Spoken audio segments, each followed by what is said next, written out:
En fin de compte, aujourd'hui, on est en France dans une situation, c'est évangélisation ou islamisation. Mais il n'y a pas d'alternative. Et ça, je pense qu'on n'a pas encore compris. C'est-à-dire que, parce que le jour où on comprend, on se réveille. C'est-à-dire que soit on sera islamisé, nos enfants aussi, ou soit, si on ne veut pas cela, eh bien, il faut annoncer le Christ. Et sans concession.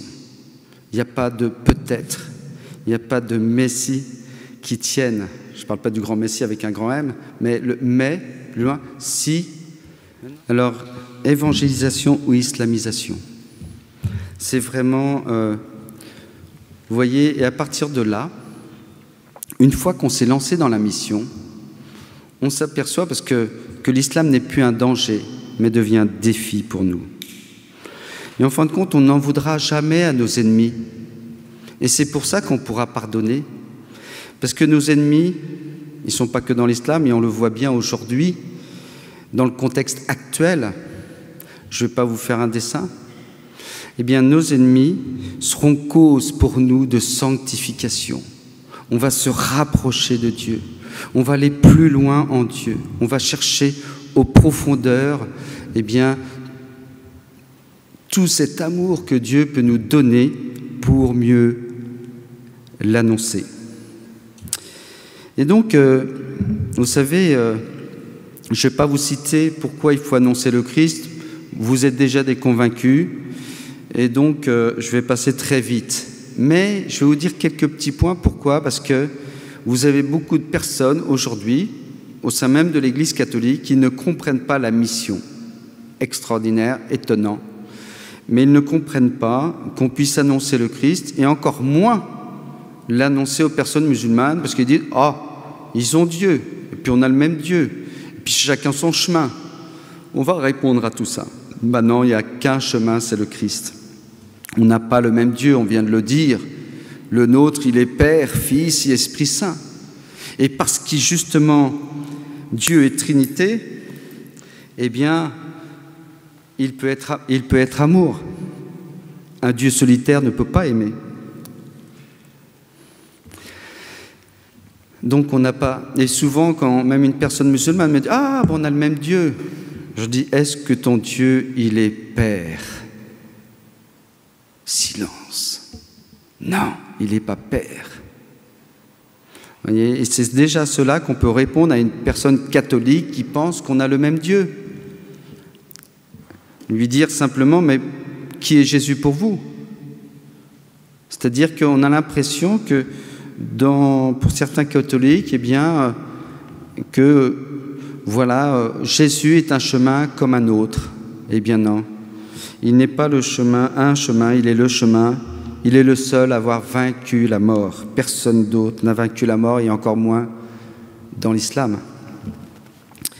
Et donc, par exemple, vous avez, il faut bien lire le Lumen Gentium numéro 17. Alors, pourquoi il faut annoncer? Parce que déjà, le Christ nous envoie jusqu'aux extrémités de la terre. Alors, je ne vais pas prendre les références, il y en a beaucoup. Mais quand votre voisin, qui est à 3 mètres de chez vous, parce que c'est votre voisin de palier, il est musulman, vous êtes aux extrémités de la terre, car la conception de Dieu n'est plus la même. Et d'ailleurs, on n'est pas dans une conception de Dieu. Nous, Dieu prend un visage. Dieu est une personne concrète. Qui m'a vu a vu le Père, nous dit Jésus. Donc, je suis aux extrémités. Pour moi, Dieu est amour. Dans l'islam, Dieu est un maître. Et je suis son esclave. Abdallah, ça vient de là. Il y a des gens qui s'appellent Abdallah. C'est esclave de Dieu. Moi, je deviens enfant de Dieu.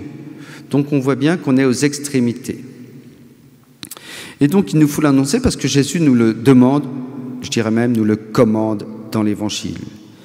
Et on peut s'étonner de voir qu'on s'arrête si peu à ces paroles de Jésus dans l'Évangile. Dans notre vie chrétienne, eh bien,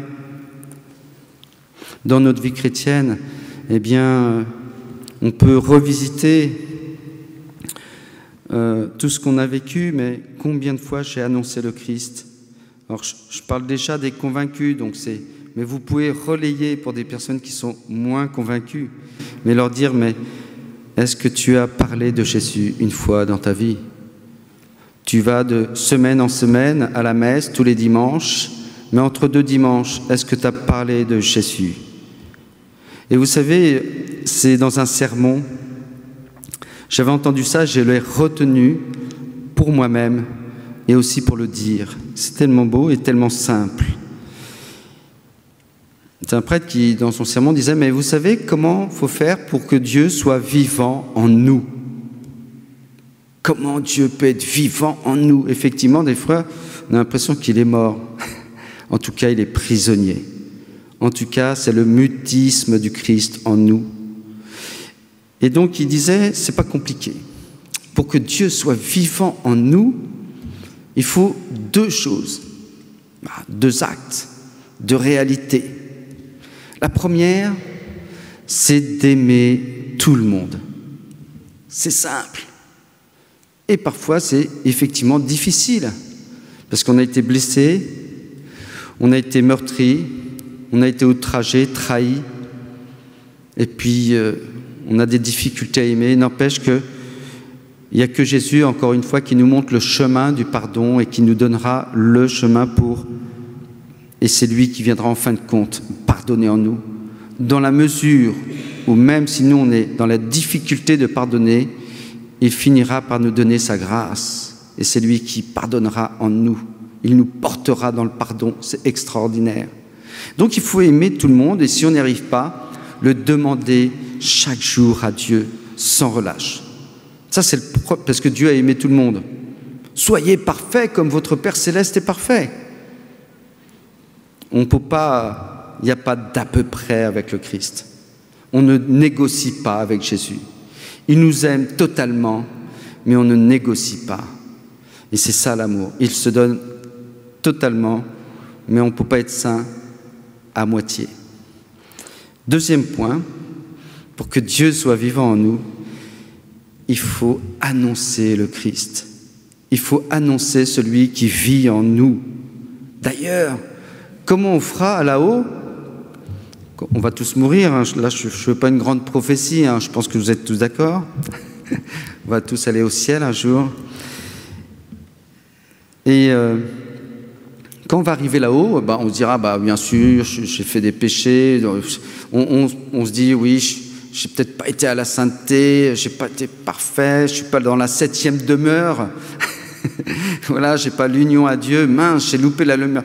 Mais quand même, j'étais à la messe, je me suis confessé régulièrement, j'ai fait ce qu'il faut, donc j'irai sur mon purgatoire, mais je suis sauvé, quoi. Mais en même temps, Jésus nous dira peut-être, pourquoi veux-tu aller au ciel? On s'étonnera, on dira, mais Seigneur, moi j'étais à la messe, c'est justement, je crois en toi, etc. Non, mais pourquoi tu veux y aller? Est-ce que le ciel, t'en as le désir? Ah, bien sûr, je le désire. Tu te moques de moi. Tu dis, tu as le désir du ciel et tu ne l'as pas annoncé à tes frères. Tu viens avec qui, là? Tu es seul? Oui, on n'entre pas au ciel tout seul, mais avec une multitude de frères qu'on a appelés à se tourner vers le Christ. Comment veux-tu rentrer? Jésus nous dira, mais comment veux-tu rentrer au ciel si tu en as fait peu de cas? Si peu de cas, oui, tu y as pensé un peu pour toi en allant à la messe le dimanche, etc. Mais si vraiment tu as l'amour du ciel, mais il aurait fallu l'annoncer. Tu ne peux pas aimer le ciel sans en parler, donc tu ne l'aimes pas vraiment, ce ciel. Donc qu'est-ce que tu veux y rentrer? Vous voyez, ça sera quand même compliqué. Et c'est notre vie éternelle qui se joue dans la mission. Et ça, je pense qu'on n'a pas obligatoirement toujours pris conscience de ça. D'ailleurs, Jésus, quand les disciples reviennent, vous savez, ils partent 2 par 2, ils reviennent. Et ils sont heureux. Ah oui, puis Jésus dit, oui, je voyais Satan descendre du ciel. Et puis comme un éclair. Et puis ils étaient heureux parce qu'ils avaient guéri beaucoup de personnes, et Jésus leur dit ne soyez pas heureux parce que vous avez guéri, vous avez chassé les démons, que vous avez annoncé le royaume de Dieu. Soyez heureux, car vos noms sont inscrits au livre de vie, parce que c'est le salut qui se joue. Alors on pourrait dire, ah, c'est très égoïste, je fais ça pour avoir le salut. Non. C'est pas égoïste du tout, parce que travailler à son salut, c'est travailler à la gloire de Dieu en nous, c'est rendre gloire à Dieu dans notre vie chaque jour. Donc c'est pas effectivement égoïste, mais au contraire, c'est rendre gloire à Dieu et témoigner de ce qu'il est et de ce qu'il vit dans notre vie, de ce qu'il opère, et cette vie extraordinaire qui est dans l'ordinaire de chaque jour. Donc c'est pas égoïste. Vous voyez donc deux choses, annoncer le Christ et aimer tout le monde, un programme très simple, c'est très simple, eh bien ça nous permet d'avoir Dieu vivant en nous. Il y a beaucoup de personnes qui me disent « Ah, moi j'aimerais bien être comme les convertis ». Parce qu'il y en a certains, vous savez, ils ont des songes, ils ont des miracles, des guérisons, des rêves, des visions, des apparitions. Ah, certains catholiques qui me disent « Ah, mais moi j'ai pas tout ça, c'est pas incroyable, je suis un peu jaloux ». Je dis « Mais c'est parce qu'on n'a pas besoin. Si tu veux que Dieu soit vivant en toi ». Quand on dit ça, c'est que quelque part Dieu n'est pas vivant en nous. Vous voyez, si on a besoin d'une apparition, alors après, si ça arrive, il faut rendre gloire à Dieu et l'accueillir comme un cadeau, mais pas la rechercher. On n'en a pas besoin en tant que tel. Si on le désire, c'est que Dieu n'est peut-être pas vivant en nous, et donc pour rendre vivant en nous, eh bien, il suffit simplement, moi je dis à une personne, si vraiment tu veux être heureux en Dieu, viens, on va faire de la mission ensemble, parce que plus tu vas annoncer le Christ, plus il va vivre en toi. C'est en donnant qu'on reçoit. Saint François d'Assise. Voilà, donc il faut annoncer parce que le Christ nous le commande. Et deuxièmement, parce que l'Église nous le demande.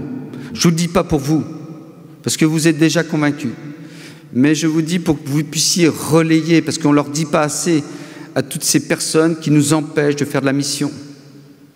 Je vous promets que l'obstacle auprès des musulmans n'est pas les barbus, là, vous savez, comme on appelle. Ce n'est pas eux qui nous empêchent de faire la mission. Bien sûr qu'on ne va pas être d'accord, mais on va pouvoir parler. Puis ceux qui ne veulent pas, bah, tant pis. Mais il y en a avec qui on va pouvoir parler. Ce n'est pas un obstacle, même si on n'est pas d'accord. L'obstacle, c'est au sein même de l'Église, toutes ces personnes qui nous empêchent, qui nous disent pas de prosélytisme, respect pour tout le monde, etc., etc. Et jusqu'à même physiquement, dans la rue, il y a des personnes qui vont se mettre entre... C'est toujours une personne catholique, hein, c'est jamais un musulman. Une personne catholique qui va se mettre entre nous deux en disant « Laissez tranquille, il a le droit d'avoir sa foi ». Je vous dis ça, c'est pas arrivé une fois, hein, c'est arrivé plusieurs fois. Donc bref, eh bien, à ces personnes-là, elles aussi, elles ont besoin d'être évangélisées, même si elles sont catholiques, on a besoin d'être évangélisées. Eh bien, et pour leur donner les paroles du Christ dans l'Évangile, et puis deuxième, leur dire que c'est une demande expresse de l'Église, et vous l'avez dans les textes du Concile, je ne vais pas les citer là, mais si vous pourrez regarder Lumen Gentium numéro 16 et 17, qui dit « L'Église se doit d'annoncer le Christ à ceux qui l'entendent, à prêcher l'Évangile, afin d'annoncer l'Évangile, afin de conduire au baptême et d'arracher à l'esclavage de l'erreur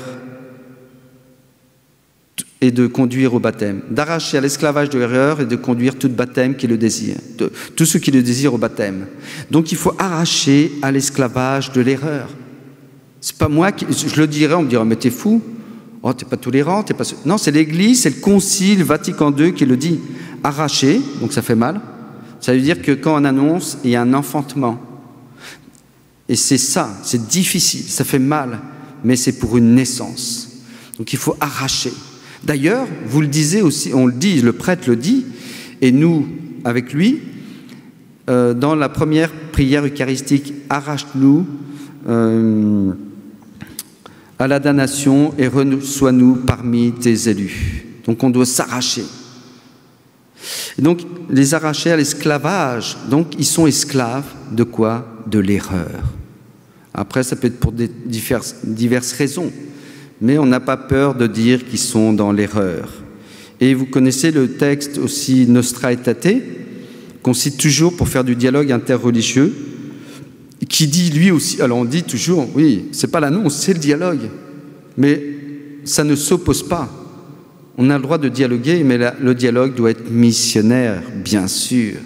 Sinon, ça sert à quoi? On va où? Nulle part. Si dans la vacuité, dans quelque chose de très vaseux ou vaporeux, mais non, Dieu s'est incarné et c'est dans le réel. Il faut annoncer. Et donc, même Nostra Aetate dit qu'il y a des parcelles de vérité dans chaque croyance. J'aime pas le mot religion, donc je dis croyance. S'il y a des parcelles de vérité, c'est que ce n'est pas la vérité. C'est qu'il y a l'erreur. Ce n'est pas la vérité, la plénitude, c'est le Christ, je suis le chemin, la vérité. Donc c'est qu'ils sont dans l'erreur, qu'il y a des parcelles de vérité. Mais donc il y a des croyances qui ont des parcelles de vérité, mais parce que, alors on ne lit jamais la phrase suivante qui dit, mais parce que dans le Christ Jésus, il y a la plénitude de la vie religieuse, il nous faut l'annoncer sans cesse. Donc même Nostra Aetate, qui est le 16e document, qui n'est pas dogmatique, eh bien, est missionnaire. Donc tout est missionnaire, et je crois que c'est la nouveauté du Concile, c'est de montrer que les laïcs doivent être missionnaires. Le baptisé, le fidèle baptisé doit être missionnaire, que ce n'est pas une exclusivité du prêtre. Vous voyez, on l'imagine en soutane avec son chapelet, sa croix, partir à l'autre bout du monde, et puis se dire, voilà, je vais annoncer le Christ. Ben oui, c'est beau ça, mais ça c'est chacun d'entre nous. Le sacerdoce, on n'a pas besoin du sacerdoce ministériel, par le sacerdoce baptismal, c'est-à-dire baptisé prêtre, prophète et roi, on doit annoncer de la même manière que le prêtre, que le religieux, que la religieuse, que celui qui est consacré à Dieu. On doit tous annoncer de la même manière. Et on doit même, je dirais, annoncer de la même manière que les apôtres. Pourquoi? Parce que l'Esprit Saint, il n'a pas changé. C'est le même. On a l'impression que l'Esprit Saint, ce n'est pas le même aujourd'hui. C'est-à-dire qu'il n'y a pas le même feu que le jour de la Pentecôte. Ben si, c'est le même. Lui, il n'a pas changé. C'est peut-être l'accueil de la grâce qui a changé. Voilà. Bon, bref, vous avez compris qu'il nous faut annoncer le Christ. Mais ce n'est pas pour vous, je le dis. C'est simplement à travers vous, à toutes les personnes catholiques, il faut le dire.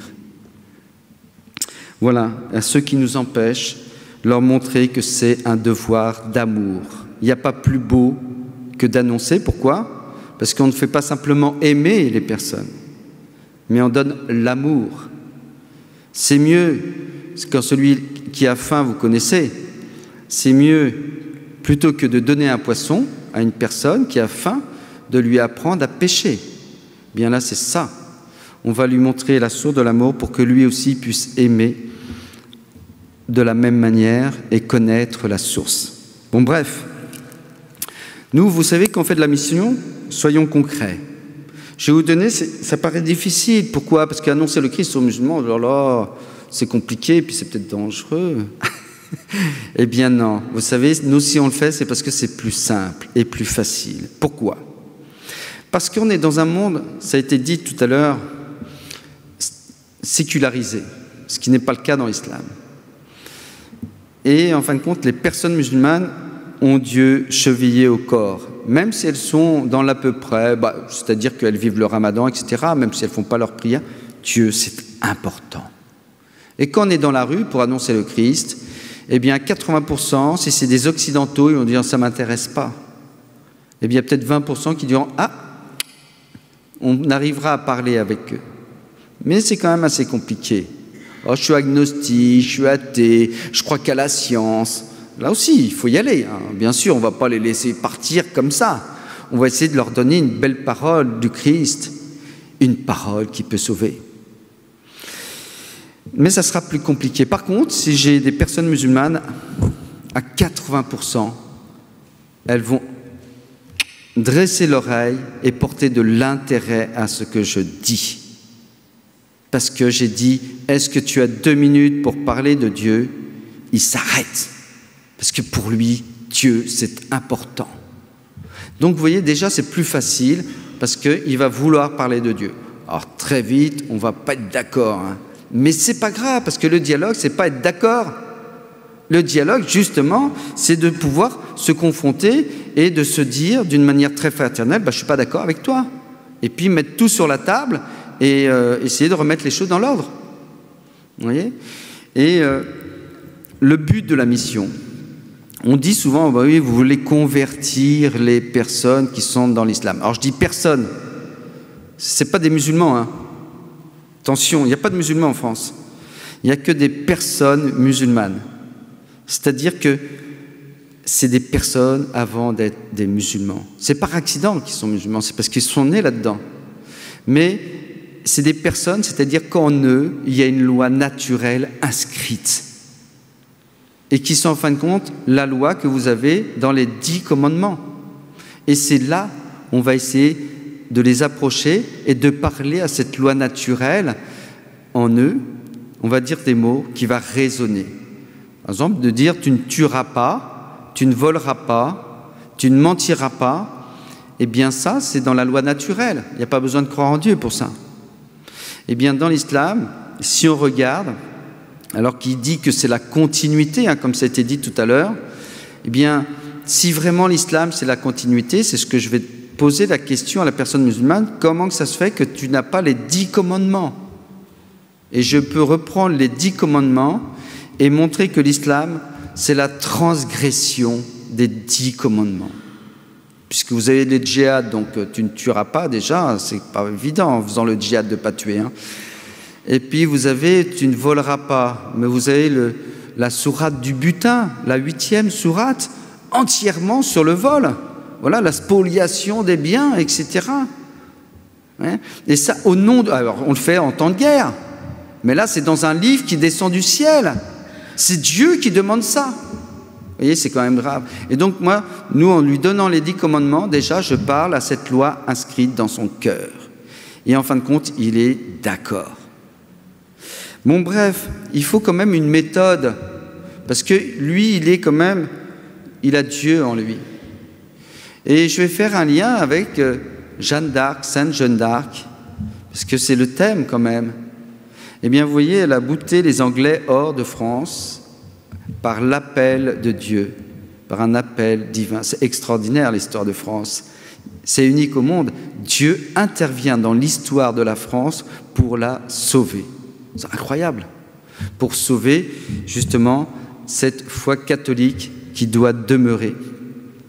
Eh bien, c'est un petit peu, je vais faire une comparaison un peu hasardeuse, mais c'est aussi ça la mission auprès des musulmans, c'est de pouvoir bouter, non pas les musulmans, parce que bon, ça va être compliqué, et puis je pense qu'il faut rester dans l'amour, mais après ils feront ce qu'ils veulent.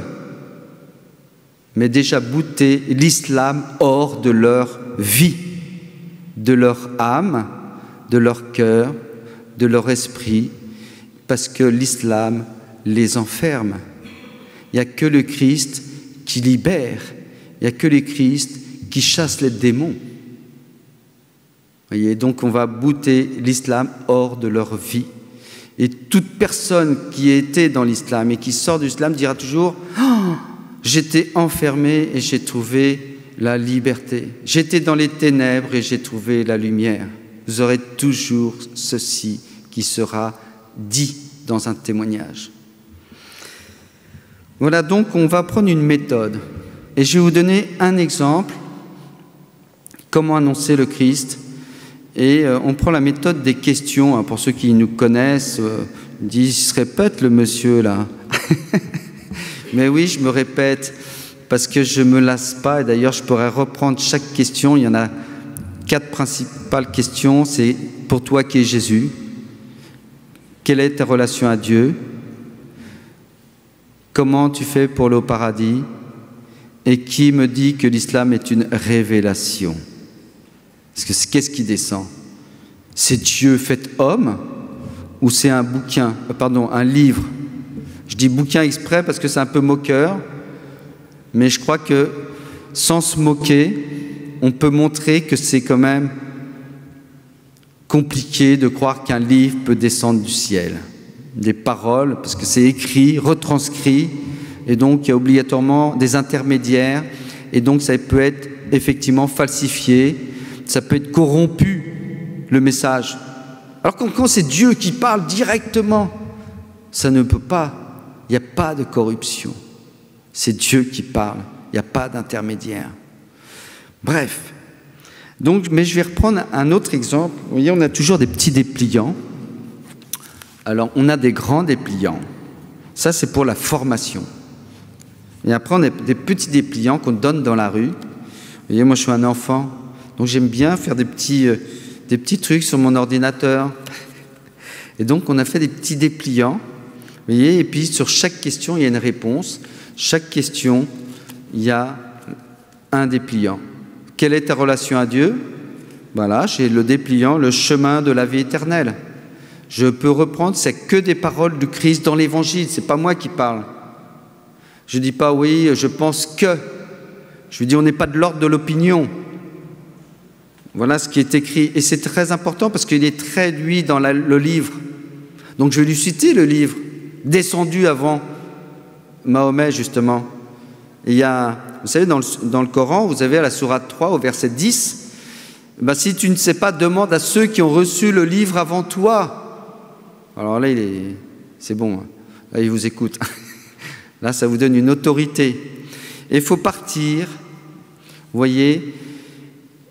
Alors, des fois, les personnes nous disent, mais oui, mais pourquoi tu ne parles pas de Jésus directement? Pourquoi tu parles sur l'islam, etc. Ben, parce qu'il ne se sentira pas concerné si je dis Dieu est amour. D'ailleurs, ça peut faire très mal, Dieu est amour. Hein. Moi, le jour où j'ai entendu ça, ça m'a fait très mal. Et ça m'a révolté. Pourquoi? C'est un peu trop facile de dire Dieu est amour quand on a été trahi, qu'on a été condamné, qu'on n'a pas eu de père ou qu'on a eu un père qui nous a fait beaucoup de mal. Vous voyez, donc il ne faut pas dire Dieu est amour trop facilement parce que c'est très violent, Dieu est amour. On croit dire une parole de douceur, non, c'est très très violent. Et donc il faut l'amener peut-être petit à petit, vous voyez, mais il faut préparer le cœur. Vous pouvez dire que Dieu est sauveur, ça change, vous voyez, ça fait moins mal. C'est insupportable d'entendre Dieu est amour quand on ne sait pas ce que c'est que l'amour, vous voyez. Donc il faut, des fois on pense être délicat et on fait quand même quelque chose qui fait très mal. Bref. Je lui ai demandé, quelle est ta relation à Dieu? Ben, j'ai un petit dépliant, la relation à Dieu, en rouge, est une réalité. Que des paroles de Jésus dans l'Évangile. Alors je vous la fais rapidement, mais bien sûr, il y a la prière du Notre Père. Je vais lui laisser, si je lui pose la question, quelle est ta relation à Dieu? Je vais lui laisser un temps de parole, et après je vais lui dire, mais tu sais, moi en tant que chrétien, voilà. Et je vais pouvoir parler et même enseigner, parce que c'est Jésus qui nous dit « Allez enseigner toutes les nations ».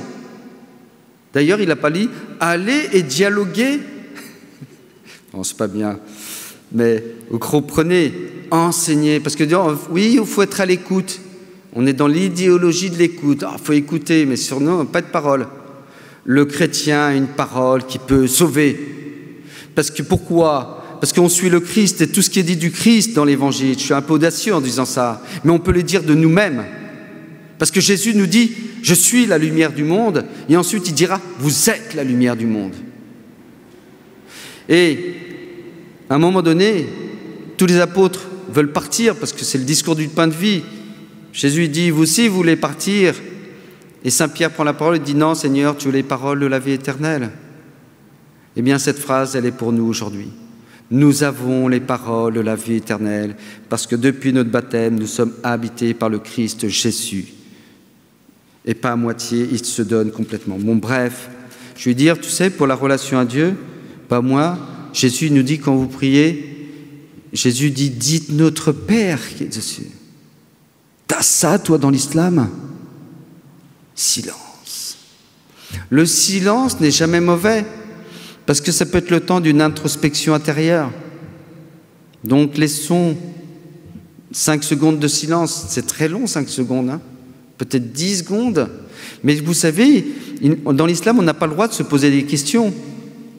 Parce que se poser des questions, c'est déjà douter. Et c'est déjà trahir Dieu. C'est comme si on quittait, et c'est comme si on mettait Dieu de côté. Vous voyez, on ne doute pas de Dieu. Eh bien, nous, dans la foi chrétienne, l'inverse, on a le droit de se poser des questions, et plus on s'en pose, et c'est ça qui est beau, c'est plus on grandit dans la foi, parce qu'on va au cœur du mystère un peu plus. Et d'ailleurs, saint Thomas d'Aquin, vous le connaissez, il a passé son temps à se poser des questions. Résultat, il devient saint. Il est toujours dans la recherche de Dieu, de celui qu'il a rencontré. Et saint Augustin dira, « Toi que j'ai rencontré, fais que je te cherche. » Incroyable. C'est un chemin. Bon, bref, vous voyez les petites réponses. Je vais vous donner un exemple que je ne donne pas d'habitude, parce qu'il y a une nouveauté, un nouveau dépliant extraordinaire. Alors là, je vais vous emboucher un coin, j'espère. Mais en fin de compte, si vous voulez, il y en a 2 qui sont très bons. C'est bien de se faire des compliments de temps en temps. Et donc, il y en a... Alors, je le cherche, ça y est, je l'ai trouvé. Et donc, je vais lui parler de Jésus. Mais il ne va pas comprendre si je lui dis, tu sais, Jésus, c'est le chemin, la vérité, la vie. Bien sûr qu'il comprend, mais il ne pourra pas intégrer. Il ne pourra pas recevoir. Il ne pourra pas accueillir. Par contre, si je lui dis, tu sais, est-ce que pour toi, qui est Jésus? Partir sur une question. Restons dans la méthode. Jésus, c'est un prophète, il dira. La réponse est rapide. La réponse va être plus longue. Il ne faut pas avoir peur de prendre le temps de parler.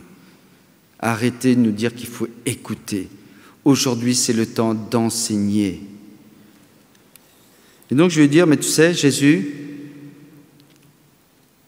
es-tu vraiment dans l'islam? Je vais lui dire. Je ne vais pas lui dire, est-ce que tu es vraiment musulman? Je ne veux pas en faire un musulman. Est-ce que tu es vraiment dans l'islam?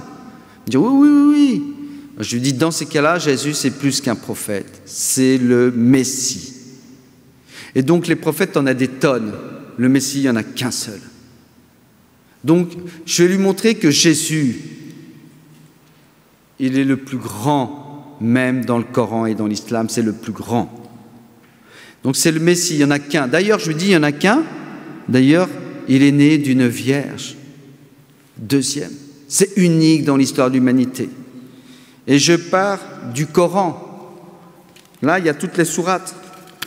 Alors, je prends mon dépliant, je lui montre comme ça, parce que je ne me rappelle pas, moi, des versets obligatoirement, mais ce n'est pas grave. On n'a pas besoin de tout savoir par cœur. Soyons simples. Vous voyez, des fois, on dit, oh, non, non, il faut que je présente bien. Moi, non, je peux me tromper. Attends, je cherche ma page, je ne l'ai pas retrouvée. Ah, si, là, tu vois, il est né d'une vierge.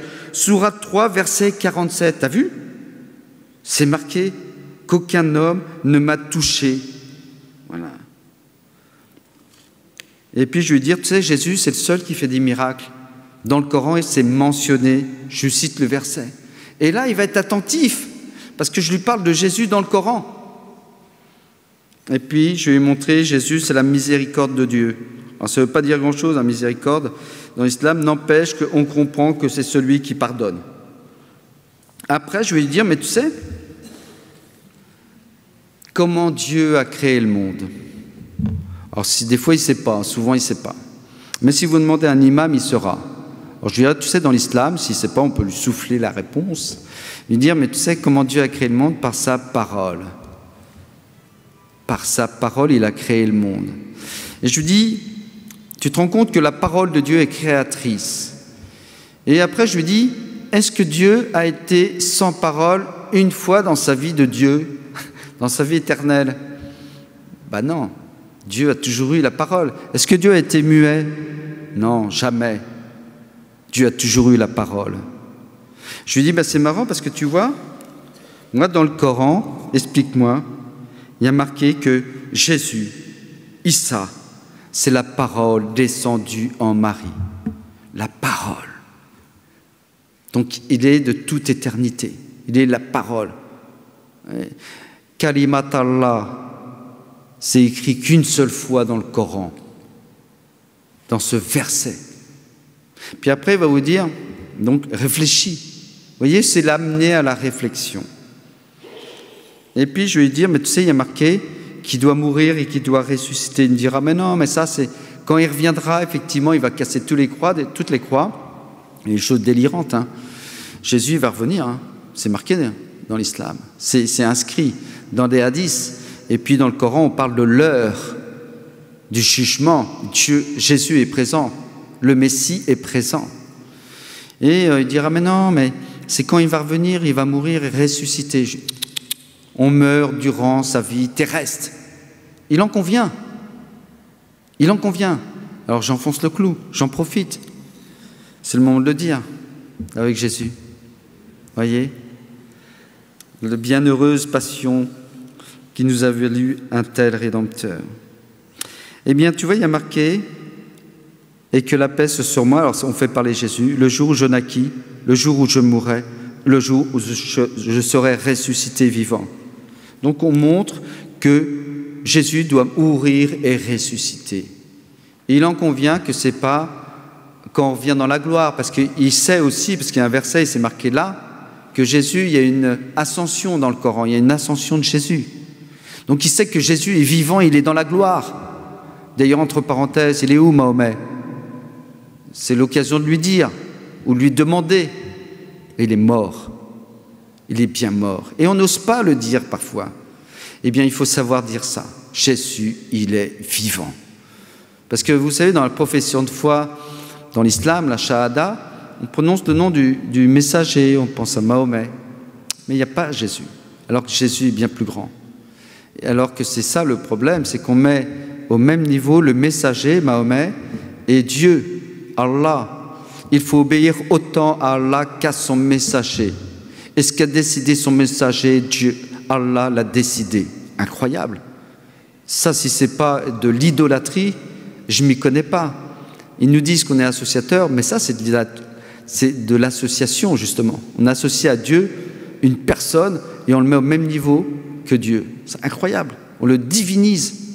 Nous, ce n'est pas une association, parce qu'on n'associe pas un fils à Dieu. Parce que Jésus, le Fils, ce n'est pas que le Fils, il est Dieu. Donc c'est la Trinité. Bon, bref.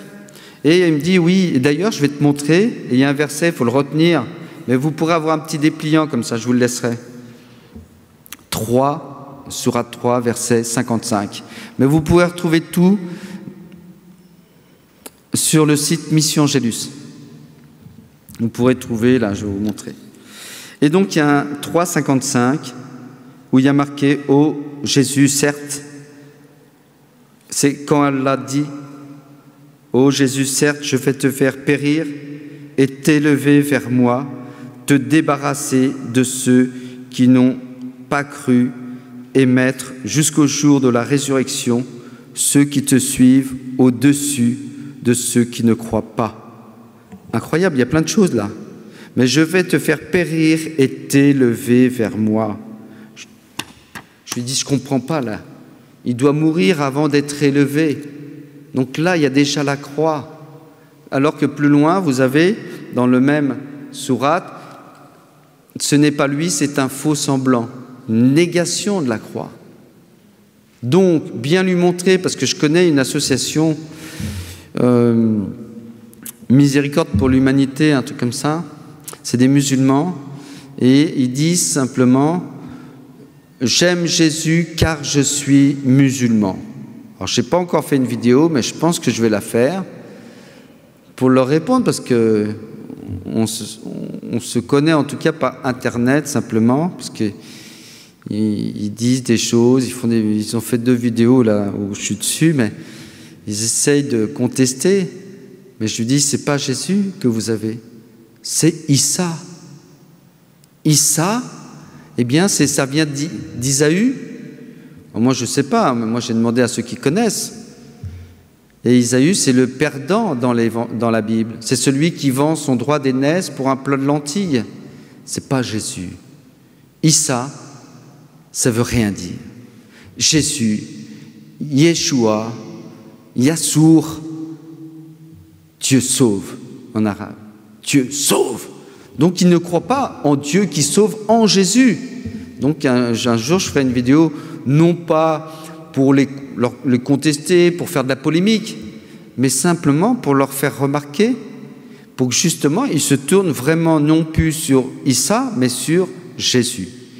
Et le but donc de Jésus, le Messie dans le Coran, le but évidemment, c'est pas de rester là-dessus. Après, j'ai un petit Jésus dans l'Évangile.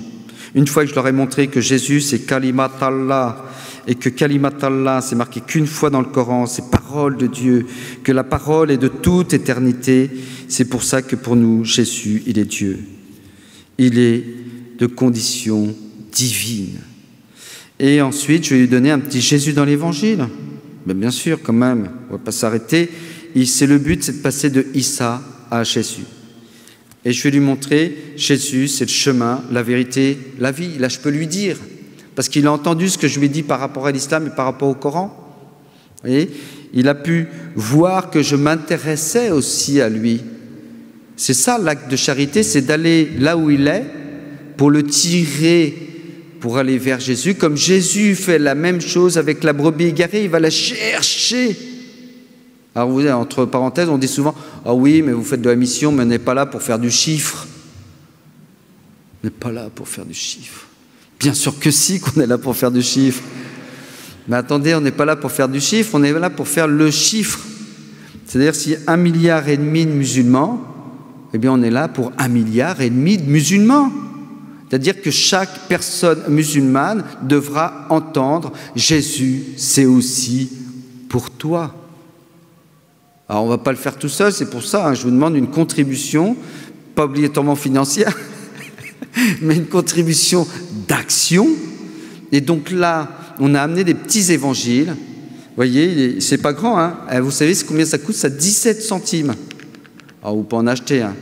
Alors nous, on fait de la mission, là, on a acheté 4 x 400 là, parce qu'on fait une session fin juillet, 17 centimes. Si vous êtes... Est-ce que vous connaissez une personne musulmane? Excusez-moi. Levez la main. Oh là, je sens qu'il va y avoir de la conversion, là. Oui, bah vous voyez, vous êtes, allez, je dirais les 3/4, vous connaissez une personne. Eh bien, faites de l'amitié, de l'apostolat d'amitié. La première chose, c'est quoi? Prier pour lui. Offrir, parce qu'on parle toujours de la prière, au rosaire, très efficace. C'est ce qui va tordre le cou au diable. C'est bien le rosaire. La chaîne qui va tordre le cou au diable, c'est le rosaire. Donc, priez pour lui, le rosaire, mais aussi offrez. C'est-à-dire, vous savez, on ne parle plus beaucoup. Alors si, avec vous, je pense que vous savez ce que c'est que l'offrande, mais on n'en parle pas beaucoup. On le connaît à travers la vie de Marthe Robin. Mais offrir une journée pour la conversion d'une personne musulmane, une semaine, pour une personne musulmane, pour sa conversion. Ça peut être son voisin, ça peut être un ami, etc. Qu'est-ce qu'il y a pas? Il n'y a rien de plus beau que d'aimer son ami. Et comment l'aimer? C'est lui donner ce qu'il y a de plus beau. Et c'est Dieu, c'est le Sauveur. Donc on peut, et puis, vous pourrez prendre un évangile avec l'intention de le donner à une personne musulmane. Comment faire? C'est simple. Demandez à Dieu l'opportunité. Vous savez ce que c'est que la providence. Je parle à des personnes qui sont réveillées et éclairées. Je ne dis pas ça parce que vous êtes là, mais je le sais parce que je connais bien l'association. Vous êtes des personnes réveillées. Vous croyez à la providence. Demandez à Jésus de vous donner l'occasion d'offrir cet évangile à une personne musulmane. Après, vous abordez une personne, ça peut être votre voisin, et puis ça peut être peut-être à Noël. Dire bonjour, c'est Noël, ou c'est... voilà, et depuis longtemps j'y pensais, je voudrais vous offrir un cadeau.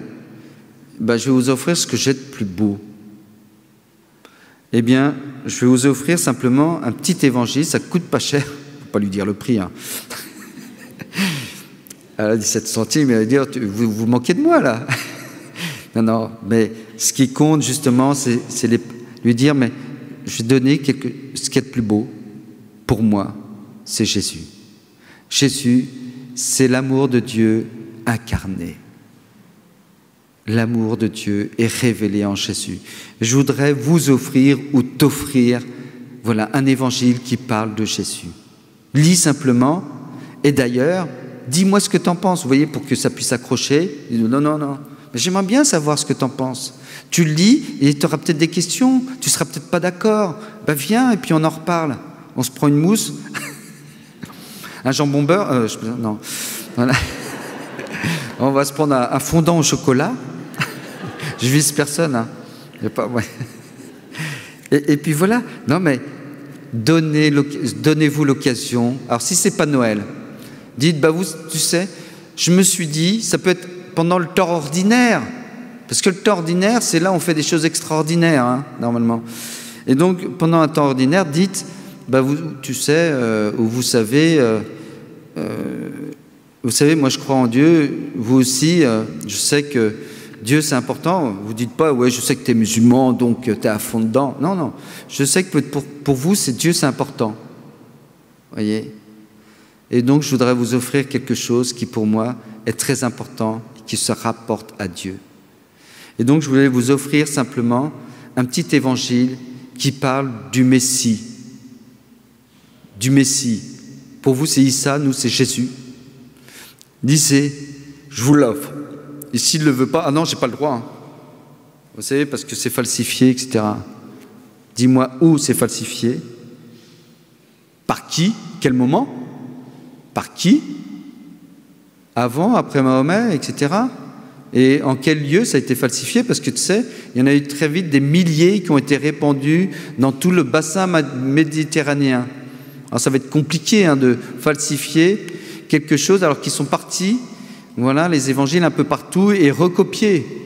Et donc ça ne va pas tenir longtemps son affaire de falsification. Et puis toujours dans mon petit dépliant, le Messie dans le Coran, j'ai confirmation, Torah et Évangile. Certes, regardez, il y a marqué, Sourate 3.3, il a fait descendre sur toi le livre avec la vérité, confirmant les livres descendus avant. Il fait descendre la Torah et l'Évangile. Et dans l'islam, vous savez, on parle toujours du Coran qui descend sur Mahomet. Alors, c'est pas pour ça qu'il a une bosse sur la tête, hein, c'est pour d'autres raisons. Non. Mais si vous voulez, c'est que Moïse aussi a reçu la Torah, Jésus a reçu l'Évangile et Mahomet reçoit le Coran. Donc, si c'est envoyé par Dieu l'Évangile, est-ce que la parole de Dieu peut être falsifiée? Donc ton Dieu n'est pas tout-puissant. D'ailleurs, un peu plus loin, 6.34, nul ne peut changer les paroles d'Allah. Avec ça, je réponds à 3 objections. La première, c'est Jésus n'est pas crucifié. Je montre à travers un verset, Sourate 3, verset 55, Jésus doit périr et monter au ciel, Issa. Donc, il n'a pas été crucifié, bah si, il y a un autre verset qui dit l'inverse. Vous avez falsifié les Écritures, nul ne peut changer la parole d'Allah. Et Dieu n'a pas de fils. Eh bien là, je vais lui dire simplement, par rapport à la relation à Dieu, tu sais, Dieu n'a pas qu'un fils, il en a des milliards, des milliards. Parce que tu sais, nous, en fin de compte, Jésus nous dit dans l'Évangile, quand vous priez, dites « Notre Père qui est aux cieux ». Ça veut dire que Dieu est Père pour chacun, et donc chaque chrétien baptisé devient enfant de Dieu. Donc c'est pas que Jésus. Alors bien sûr, nous on se comprend. Je parle à une personne qui est dans l'islam. Nous on sait bien que Jésus n'a qu'un seul fils, un fils unique, et que nous, on est fils de Dieu par participation à la filiation qui est dans le Christ, évidemment. Et ça, mais comme tout, on devient, si on est enfant de Dieu, on devient quoi? Comme nous dit saint Paul, héritier.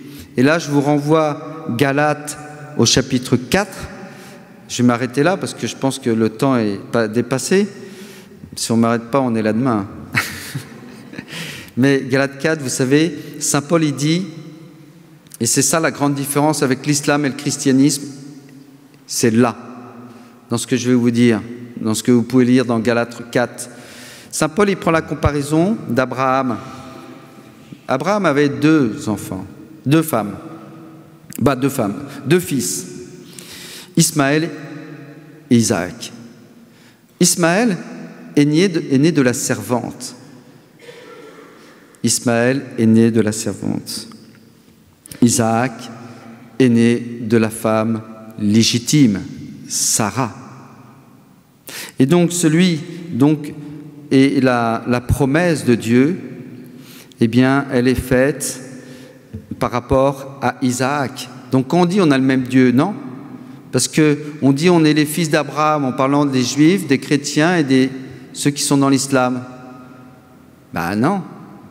Nous, et d'ailleurs le judaïsme aussi pour coup, là on a quand même le même Dieu, sauf que pour les Juifs aujourd'hui, la révélation n'a pas été accueillie en plénitude. Mais au départ, évidemment, c'est le Dieu d'Abraham, mais pas seulement. Dans la Bible, il y a marqué le Dieu d'Abraham, d'Isaac et de Jacob. Eh bien, dans l'islam, c'est le Dieu d'Abraham, point final, donc ce n'est pas le même. Il n'y a pas la filiation. Donc, ils viennent d'Ismaël. À partir de là, ils sont fils de l'esclave. Et d'ailleurs, l'islam ne s'y trompe pas, parce que vous avez dans la sourate 36, verset 16, peut-être que je me trompe, en tout cas c'est bien marqué, où Dieu, Allah, dit « Je suis votre maître, vous êtes mes esclaves ». Alors que nous, comme dit saint Paul, nous sommes les enfants de Dieu, héritiers avec le Christ.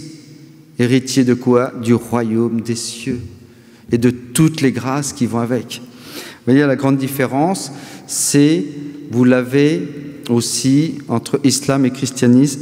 Et donc, c'est pour cette raison-là qu'on va annoncer le Christ. Parce qu'on veut aussi qu'ils puissent, bien sûr, devenir enfants de Dieu et non plus esclaves. Ça a été dit tout à l'heure dans le témoignage. Avec le Christ, je suis libre. Parce que, entre autres, je suis enfant, mais aussi parce que le Christ, qui est la vérité, nous dit « la vérité vous rendra libre ». Donc, il faut l'annoncer pour ça, mais évidemment, le sommet, c'est évidemment parce que le Christ est la porte du ciel. Personne n'a vaincu la mort à part le Christ, et que c'est lui qui donne la vie éternelle. Quand je dis à un musulman « Comment tu fais pour le paradis ?» Il va me dire « Je fais mes prières, je fais mon ramadan, je fais ceci, je fais cela, je fais mon pèlerinage, le hajj, mais je lui dis, c'est pas avec des œuvres que tu peux rentrer au paradis. Quand tu vas arriver là-haut, tu vas dire, Allah, attends, moi j'ai fait tout ce qu'il fallait là, maintenant je peux rentrer. Je ne pense pas qu'il sera d'accord, et en même temps, toi-même, tu sais très bien que tu ne peux pas te sauver toi-même, parce que si on est sauvé par nos œuvres, ça veut dire que c'est l'autorédemption. On se sauve par nous-mêmes. Eh bien non, Dieu seul est sauveur. Et saint Paul ne s'y trompe pas, hein. C'est par la proclamation du Christ sauveur que l'on est sauvé. Chapitre 10 des Romains, saint Paul continue, mais comment être sauvé en proclamant le Christ sauveur si on ne le connaît pas? Pour ça, il faut l'avoir entendu, que le Christ est le sauveur. Comment l'entendre si on ne nous l'a pas annoncé? Donc, vous voyez, si chaque catholique disait à une personne musulmane une fois par an, tu sais, Jésus, c'est aussi pour toi. Alors, vous pouvez retrouver tous ces dépliants sur le site Mission Gélus. Mais je vous en donnais un quand même. Parce que vous avez été sage, hein, donc une image. Et donc, vous voyez, parce qu'il y a Dieu est amour, et puis il y en a un sur le laïd. Comment dire que Dieu est sauveur, c'est compliqué. Eh bien, vous savez, allez, je vais terminer par ça quand même en 2 minutes. L'Aïd, c'est quoi l'Aïd? Je dis à un musulman, c'est quoi l'Aïd pour toi? Ah bah, c'est la fête du mouton, le sacrifice. Ah oui, c'est Abraham. Voilà. Mais je vais dire, tu vois, moi, je ne fête pas l'Aïd. Et pourtant, l'Aïd, je le vis. Pour moi, quand Abraham veut sacrifier son fils, Eh bien, ce qu'il faut comprendre, c'est que je ne fête pas l'Aïd. C'est le grand l'Aïd, on parle. Par contre, dans le sacrifice du fils d'Abraham, qui ne sera pas accompli, on est bien d'accord, mais qui a l'intention de le réaliser, eh bien moi je ne fête pas ça. Par contre, là, dans ce sacrifice, je vois un autre sacrifice qui annonce un autre sacrifice. Parce que pour nous, effectivement, c'est une préfiguration du Christ. Et puis je vais lui montrer, tu sais, dans toute la Bible, tu as toujours l'histoire d'un sacrifice. Le mouton devient un agneau. Dans Moïse, l'Exode, Dieu demande à Moïse, demande à chaque famille de prendre un agneau, et le sang de l'agneau, tu le mets sur le montant de chaque maison, et l'ange de la mort n'entrera pas. L'ange de la mort n'entrera pas. Et il faut insister. Moi, je lui dis 5-6 fois. Hein. Tu te rends compte, l'ange de la mort n'entrera pas dans cette maison parce qu'il y a le sang de l'agneau qui est mis sur le montant et sur le linteau et le montant. L'ange de la mort ne va pas rentrer. J'insiste parce que je sais, et vous savez vous aussi, ce que je vais lui dire par la suite. Et donc, mais je lui dis, c'est pas terminé. Dans l'Ancien Testament, tu sais, il y a un prophète, il s'appelle Isaïe. Chapitre 53, il y en a d'autres, parce qu'il y a 4 chants du serviteur souffrant.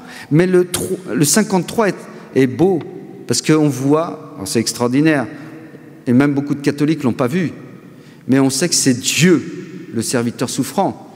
Parce qu'il y a marqué à un moment donné, le Seigneur portera lui-même nos fautes et nos péchés. Le Seigneur lui-même. Donc il dit qu'en fin de compte, ce serviteur souffrant, je lui dis, tu sais, ce serviteur souffrant, c'est un peu bizarre, il est rejeté. Donc j'explique un peu le contexte très rapidement. C'est un prophète, il va être rejeté par le peuple, etc. Eh bien, à un moment donné, à cause de la souffrance qu'il va subir, eh bien, on va le comparer à l'agneau conduit à l'abattoir. À l'agneau conduit à l'abattoir. Puis je vais lui citer aussi Jérémie, qui va être persécuté, lui aussi. Je suis emmené comme un agneau conduit à l'abattoir. Bref, il faut que je m'arrête. Je vais terminer en disant Jean-Baptiste, c'est beau pour terminer, Jean-Baptiste, eh bien tu sais, il le connaît parce que c'est dans le Coran, tu sais ce qu'il dit en voyant Jésus? Voici l'agneau de Dieu. Amen.